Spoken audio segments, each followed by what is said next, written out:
Hello friends, আমার রান্নাঘরে আপনাদের সবাইকে স্বাগতম। আজকে আমি আপনাদের সাথে শেয়ার করব পনিরের তরকারি। নিরামিষ দিনে যদি এভাবে আপনারা পনিরের তরকারি করে খান, এক থালা ভাত নিমিষেই আপনারা শেষ করে ফেলবেন, আমি গ্যারান্টি দিয়ে বলতে পারি। তাহলে চলেন শুরু করা যাক আমার আজকের রেসিপি। এখানে আমি প্রথমেই দেখুন পনিরগুলোকে পিস পিস করে কেটে রেখে দিয়েছি।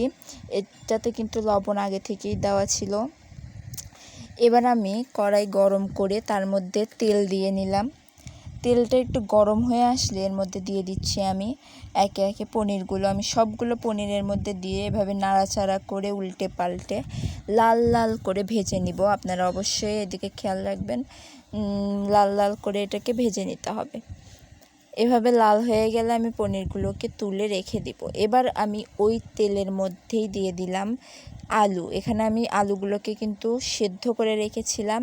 এবার এর মধ্যে লবণ হলুদ দিয়ে এটাকে খুব ভালো করে আমি ভেজে নিব। দেখুন আমি নাড়াচাড়া করে এটাকে কত সুন্দর করে ভেজে নিচ্ছি। এই অবস্থায় আমি এখন আলুগুলোকেও তুলে রেখে দিব এক সাইডে।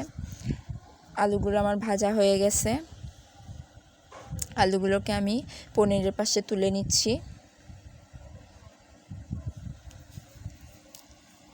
সবগুলো আমি ভেজে ভালো করে তুলে নিলাম। এবার ওই তেলের মধ্যে আমি আরেকটু তেল দিয়ে তার মধ্যে এখন দিয়ে দিব মশলা। এখানে শুকনো লঙ্কা দিব, তেজপাতা, জিরা, দারচিনি সবগুলোকে এর মধ্যে আমি ঢেলে দিলাম।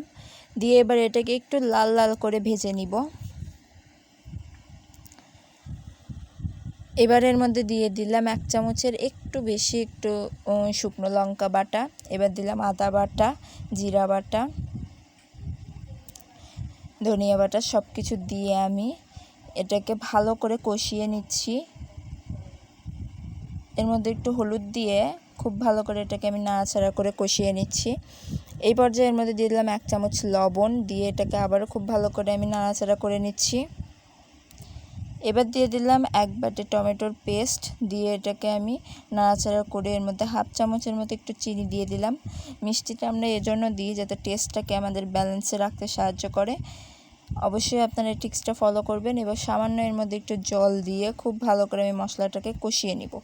মশলা থেকে যতক্ষণ না এরকম তেল ছেড়ে আসতেছে ততক্ষণ এটাকে খুব ভালো করে কষিয়ে নিতে হবে।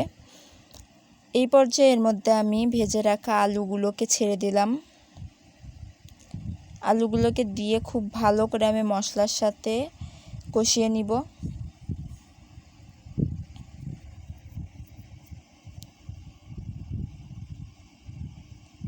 এবার দেখুন মশলাটা আমার কষে আসলে এর মধ্যে আমি দিয়ে দিচ্ছি জল।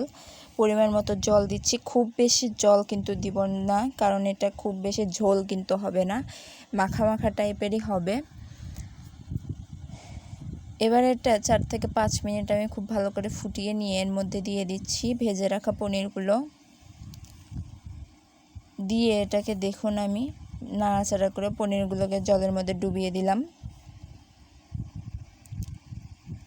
এবার এই অবস্থায় আরও 2 থেকে 3 মিনিট আমি এটাকে ফুটিয়ে নিব। দেখুন 2 থেকে 3 মিনিট আমি এটাকে খুব ভালো করে ফুটিয়ে নিচ্ছি। নামানোর এই পর্যায়ে এর মধ্যে আমি দিয়ে দিব 2 চামচের মতো ঘি। এটা অপশনাল, আপনারা না দিলেও কিন্তু চলবে, আমি ছিল জন্য দিয়ে দিলাম, টেস্টটা একটু ভালো হবে। এবার এখন আমি এটাকে নামিয়ে নেব। দেখুন নামিয়ে নিয়েছি। ঝোলটা আমার কতটা গাঢ় হয়ে এসেছে। এই রকম অবস্থায় কিন্তু এটা নামিয়ে নিতে হবে। আশা করব আপনাদের সকলেরই খুব ভালো লেগেছে রেসিপিটা। নিরামিষ দিনে আপনারা অবশ্যই এটা ট্রাই করবেন, আর ভালো লাগলে আমাকে জানাবেন। ভিডিওটি দেখার জন্য সকলকে ধন্যবাদ।